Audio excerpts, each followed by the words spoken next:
Si caemos en una crisis de consumo, entonces sí, no salimos. Por eso lo que estamos haciendo es apoyar de abajo hacia arriba. Y en la pirámide poblacional de nuestro país estamos pensando de proteger hasta el 70% de las familias, 25 millones de familias frente a la crisis. Y el 30% restante también va a ser apoyado, está siendo apoyado, porque si le va bien a los de abajo, les va a ir bien a los de arriba. Si hay justicia y hay bienestar abajo, hay paz y tranquilidad para todos.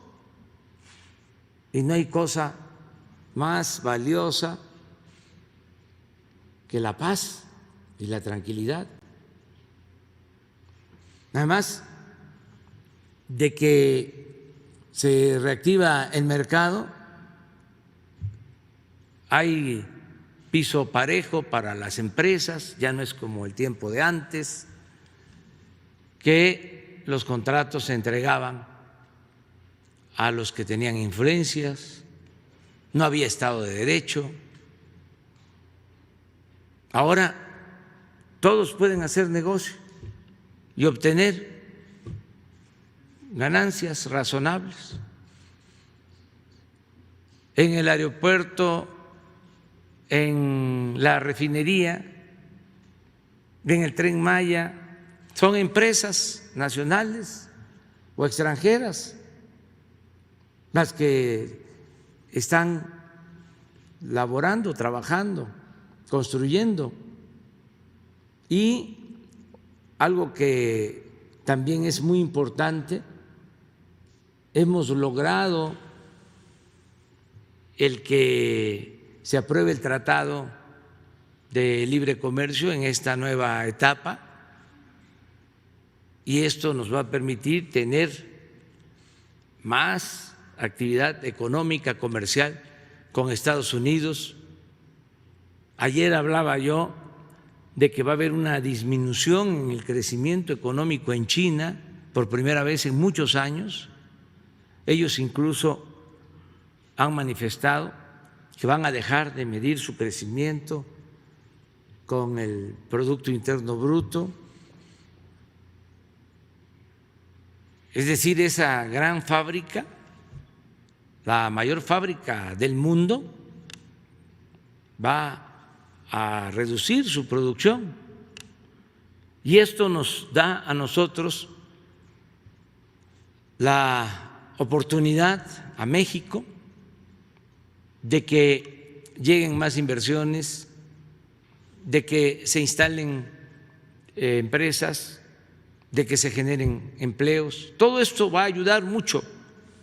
Productivo es lo mejor, que tengamos finanzas públicas sanas y que no nos endeudemos. A mí me gustaría que se analizara el caso de Argentina, que es el más reciente. Ahí, aplicando la política neoliberal de manera ortodoxa, estaba mal la economía argentina desde hace 5 años, el anterior gobierno, el anterior presidente. Entonces, ya con síntomas de debilidad económica y financiera, le autorizan contratar créditos, el mismo Fondo Monetario Internacional, incluso fondos de inversiones, a sabiendas de que estaba mal la economía, deciden otorgar más créditos y se convirtió en un barril sin fondo. ¿A qué llevó ese comportamiento? A una tremenda crisis, muy cercana a la bancarrota. Ahora, en estos días, está la negociación sobre la deuda de Argentina. Y hasta donde sé, y ojalá y se llegue a un acuerdo, tiene que haber cuando menos una disminución de la deuda, una quita de la deuda de Argentina del 50%, para que pueda salir, porque si no, no tendría capacidad de pago, no tendría solvencia. Entonces, nosotros no vamos a hacer eso, no vamos a actuar como se decidió hacerlo hace 5 años en Argentina, aunque no les guste a los organismos financieros internacionales, aunque no les guste a las calificadoras, aunque no les guste a los defensores del modelo neoliberal, aunque el proceso diga que estamos asfixiando la economía nacional. Son visiones distintas. Crédito para vivienda Infonavit, que son entregas de recursos personales. Aquí también abro otro paréntesis. Ya nada de que se requiere asesor, consejero, administrador, técnico, ingeniero, necesariamente arquitecto. Ya no hay intermediación. El dinero es para el trabajador. Y el trabajador decide si contrata a un ingeniero, a un arquitecto, a un maestro de obra, él maneja su dinero, no es una empresa, no es una inmobiliaria para que le rinda su crédito.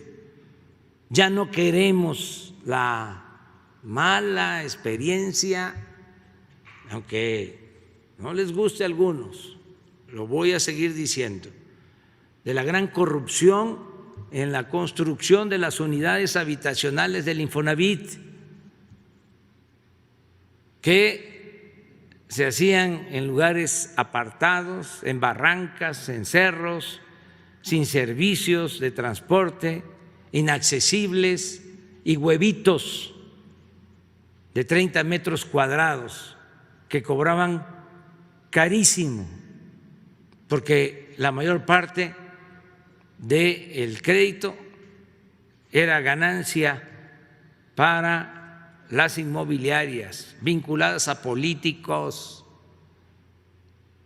a gente influyente. Nada más, para los que quieren que regresemos a eso, les doy un dato. Hay 600,000 departamentos del Infonavit abandonados en el país. ¿No les parece un despropósito, tremendo derroche de dinero, una gran corrupción? Entonces ya no queremos eso. El mexicano es mayor de edad y tiene capacidad para autogobernarse, autoadministrarse. No se requiere la tutela. Ahora el gobierno somos todos. Imagínense cómo se cambian mentalidades que se han ido consolidando, formando desde que empezó la política de pillaje en esta nueva etapa, lo que se conoce como neoliberalismo, 36 años. Así, además, los formaron en las escuelas a los de las nuevas generaciones. No les enseñaron más que fórmulas para hacer negocio.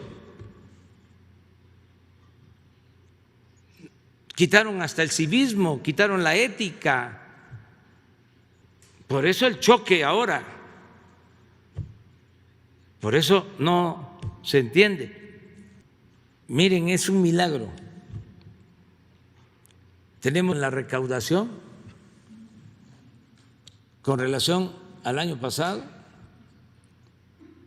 del orden del 3%. Creo que un poco menos, 2.5, 3%. ¿Pero qué significa? Para decirlo con claridad, que de enero a mayo del año pasado, en comparación con enero y mayo del año pasado, ahora enero, mayo, a pesar del coronavirus, tenemos 100,000 millones de pesos más de recaudación. Hasta el viernes.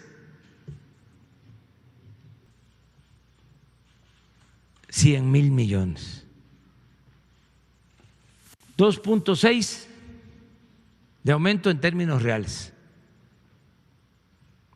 ¿Por qué? Porque la gente nos está ayudando, porque a pesar de la crisis están pagando sus contribuciones. Y nada más termino con esto. Y los que no pagaban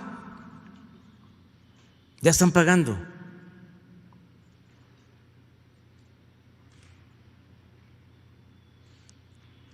Porque ya cambiaron las reglas. Ya saben que no hay condonaciones. Ya no hay agarradera que funcione, ya no hay influyentismo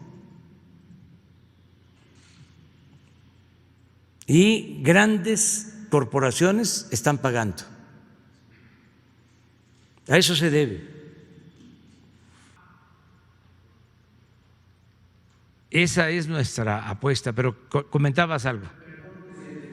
Es que no es deuda pública, es apoyo gubernamental, avalado obviamente por el gobierno federal, para que las empresas puedan salir adelante ante esta situación que se les está presentando, porque hay que pagar obviamente los impuestos, hay que pagar luz, todos los demás, los insumos que tienen que generar y que además tendrían que pagar la nómina a sus trabajadores. Entonces ellos dicen que no quieren ningún beneficio gratis, quieren el apoyo del gobierno para poder solventar esa crisis. E incluso pues ellos van a pagar sus intereses, ellos van a pagar el préstamo, el crédito que se les pueda otorgar sin ningún problema, pero sí solamente para que ellos puedan salir de este atolladero. Pues en este caso lo lamento mucho, porque puede ser cierto todo lo que tú planteas, pues, o lo que proponen algunos, pero no queremos establecer la cultura del no pago. Y a veces pues se tiene que aplicar por parejo una medida. Es que han abusado con eso. Imagínense si yo, cuando inicia la crisis, es interesante lo que estás planteando, y además qué bueno que sale el tema. Me vinieron a ver los representantes del sector empresarial para plantearme eso, que yo otorgara una tregua en el pago de impuestos a las empresas.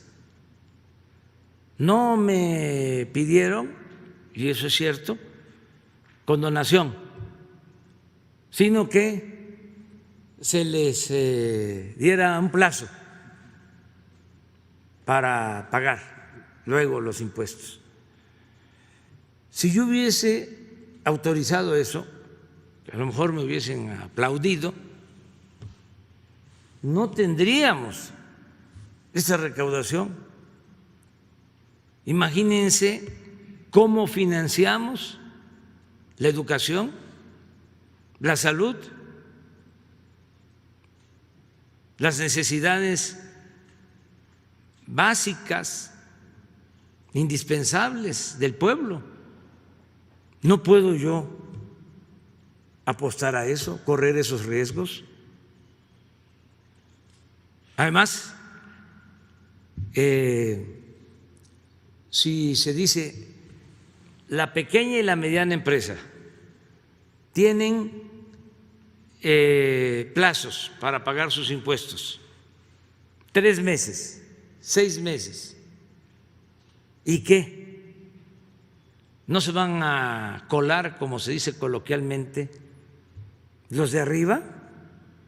¿O cómo le hago para decir tú sí y tú no?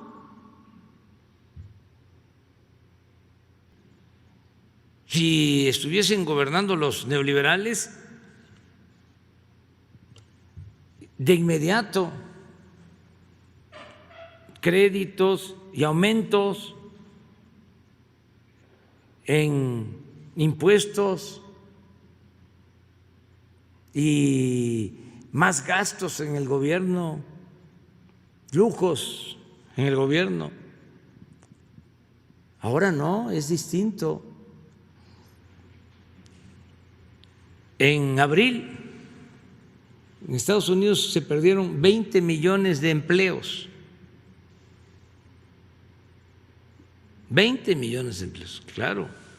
La economía de Estados Unidos es muchísimo más grande que la economía mexicana.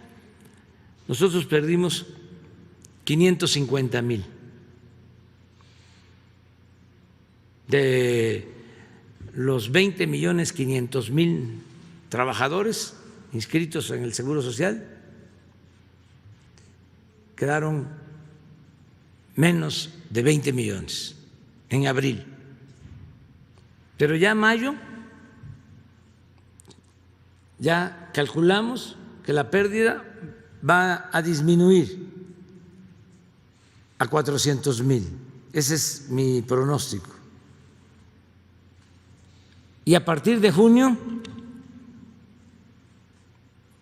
va a seguir disminuyendo y ya vamos a empezar la recuperación. En total, lo dije ayer, se van a perder, ese es mi pronóstico, alrededor de 1 millón de empleos. Pero tenemos un plan para crear 2 millones de empleos nuevos. Por ejemplo, la pandemia nos obligó, y además era una necesidad, contratar médicos, enfermeras. Hemos contratado alrededor de 45,000 trabajadores de la salud. Esto tiene que ver con Roosevelt, con lo que hizo ese gran presidente de Estados Unidos que enfrentó el crack, la Gran Depresión. Era empleo pleno, así le llamaron. O sea, todos a trabajar.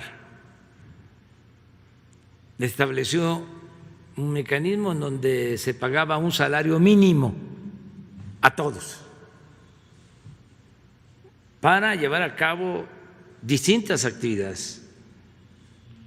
Y con esa estrategia sacó adelante la economía de Estados Unidos y logró la felicidad, el bienestar de su pueblo.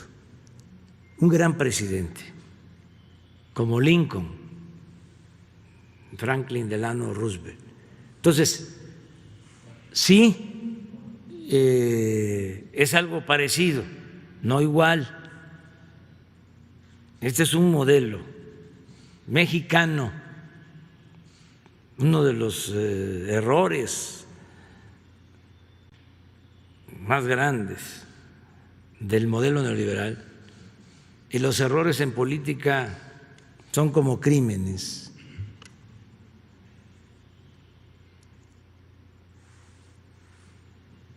fue el imponer un modelo a tabla rasa para todo el mundo, sin tomar en cuenta las características propias de cada país, la realidad de cada país, los problemas de cada país, la idiosincrasia de los pueblos, sino en todos lados la misma receta: reformas estructurales, reforma fiscal, reforma energética, reforma laboral, reforma educativa, en todos lados, en países europeos, en Asia, en América, todos lados. Eso ya no es aceptable, cuando menos en México. Allá otros, si quieren seguir aplicando esas recetas. Nosotros partimos de nuestra realidad y este es un modelo propio, lo que se está llevando a cabo en el país. Es medir el crecimiento económico, pero también el bienestar y también que haya democracia, que haya libertades. Y les decía yo, ya me reuní con un grupo y voy a seguirlo haciendo para la definición del nuevo método de medición sobre el bienestar. ¿Cómo medimos el bienestar de los mexicanos? ¿Lo vamos a medir a partir del Producto Interno Bruto, del mero crecimiento económico? ¿O también vamos a incluir la distribución del ingreso, la educación, el nivel de corrupción, la felicidad, otros factores? Entonces, vamos a proponer algo distinto. Se puede seguir haciendo la medición con el Producto Interno Bruto, pero tenemos también un parámetro nuevo, distinto, para medir cómo vamos en México. Nada más piensen, todos los adultos mayores tienen su pensión, poca, pero tienen su apoyo. Si son 2 adultos mayores, ya tienen un ingreso. Y ahora, por ley, aunque los conservadores votaron en contra, el Partido Conservador votó en contra, otros votaron a favor, y ya la pensión a adultos mayores se elevó a rango constitucional, ya es un derecho que nadie lo va a poder quitar. Es que votaron en contra primero porque no quieren al pueblo, son clasistas, y también porque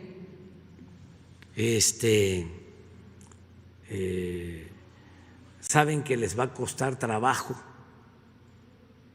quitar eso que ya está en la Constitución, porque se van a necesitar 2/3 partes de los votos, porque es reforma constitucional y no van a poder. En el caso de Sonora, bueno, esta asignación directa corrió por cuenta del delegado del IMSS, él es relativamente nuevo en Sonora, Jesús Itle García se llama el delegado.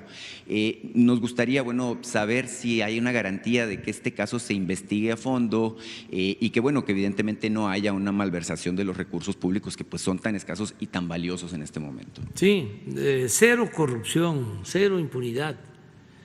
No se va a permitir nada de eso, no se permite nada de eso.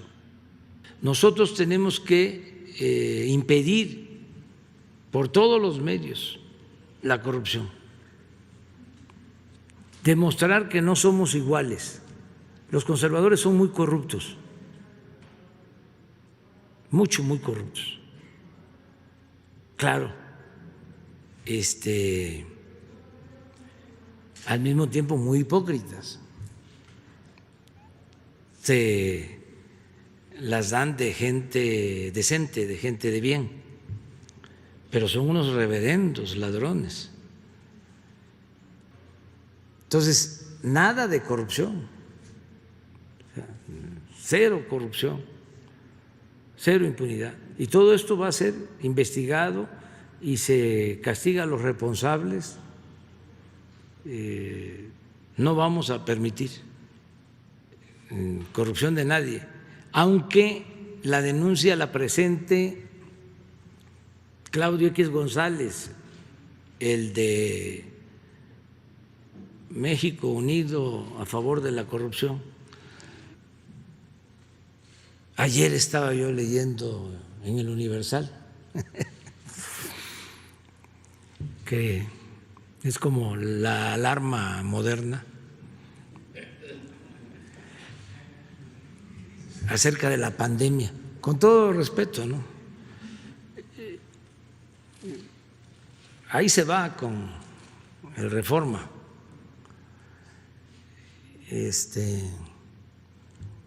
Están mostrando el cobre, haciendo un periodismo por su enojo en contra de nosotros, de lo más amarillista y calumnioso. Pues estaba yo leyendo de un dirigente del PAN que va a presentar una denuncia, creo que es hasta el coordinador de los diputados del PAN, va a presentar una denuncia en contra del doctor Hugo López-Gatell, cuando al mismo tiempo la Organización Mundial de la Salud lo está postulando para formar parte de un grupo de asesores en materia sanitaria de la Organización Mundial de la Salud. Claro que la entrevista se la hace el Universal y se lanza con todo, ¿no? Quieren hablar mal del gobierno, vayan al Universal y se ganan unas 8 columnas, o al Reforma. Les estoy contando esto de la declaración del dirigente del PAN en la Cámara de Diputados, un despropósito, que porque se oculta información, que porque el año pasado no se hizo un censo sobre el número de camas, que se incumplió con las normas. Se le olvida al diputado que el año pasado recorrí 200 hospitales, yo mismo hice el censo. ¿Y cuándo los presidentes de su partido recorrieron 200 hospitales en un año? Pero así están las cosas, es la temporada. Presidente, tengo otra pregunta también que tiene que ver con corrupción, y es que agentes federales denunciaron. ¿Y qué opina de que algunos gobernadores están pidiendo que se modifique el pacto fiscal para que les lleguen más recursos a los estados? Gracias. Sí, miren, hay un caso que debe de destacarse, porque lo otro es que como supuestamente no les alcanza, lo primero es crédito y endeudar más al Estado. Hay un ejemplo que es Tlaxcala. Es el único estado que no tiene deuda pública. Ahora sí que es para sostener, tengan para que aprendan. El único estado que no tiene deuda pública, porque un gobernador, si me equivoco, mañana corrijo, pero fue Antonio Álvarez Lima,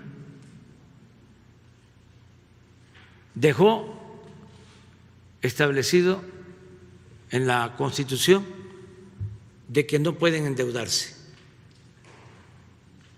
de que el gobierno no puede endeudarse.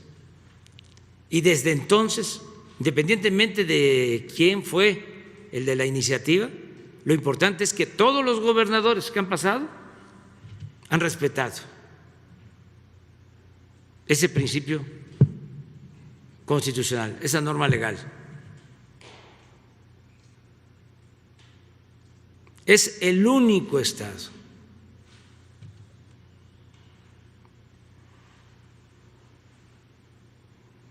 esto lo digo porque no se sabe en otras partes.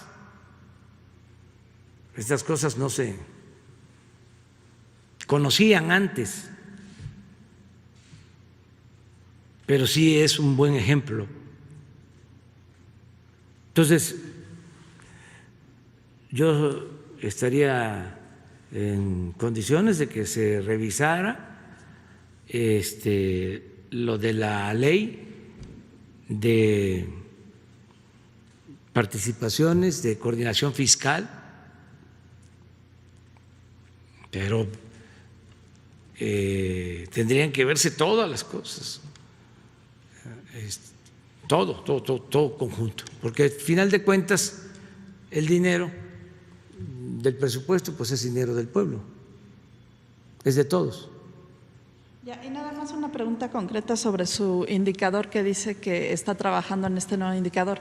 ¿Con ello abandonaría usted ya su promesa de crecer al 6% al final del sexenio y del 4%? No, vamos a seguir. ¿La mantendría? No, se mantiene. Tenemos el indicador del Producto Interno Bruto, del crecimiento, pero al mismo tiempo tenemos un indicador sobre los niveles de bienestar de nuestro pueblo, porque no quiere decir que si hay crecimiento hay bienestar. Eso está probado, que no siempre es así.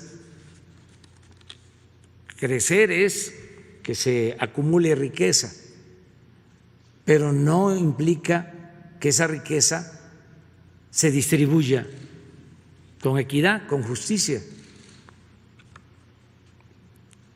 Les ponía yo el ejemplo del gobierno de Salinas. Hubo crecimiento, pero fue cuando se registró también la mayor desigualdad económica y social en el país. Entonces, por eso necesitamos medir de otra manera. Y por las relaciones que se tienen con el Banco Mundial, con el Fondo Monetario Internacional, pues van a seguir las mismas mediciones a partir del Producto Interno Bruto. Pero eso no nos impide que tengamos nosotros una manera distinta de evaluar. Y se está formando un equipo multidisciplinario para la definición de este nuevo parámetro. Vamos a preguntarle a la gente sobre no solo la cuestión material, sino sobre otros factores, o bienestar material, pero también bienestar del alma, crecimiento, pero justicia, crecimiento, pero democracia, crecimiento con bienestar. ¿Para qué queremos un crecimiento con dictadura, sin libertades? Se requiere que haya crecimiento con bienestar. Se decía muy claramente antes, progreso sin justicia es retroceso.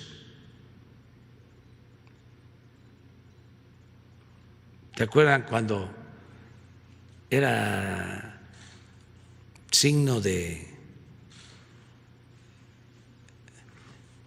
prosperidad el estar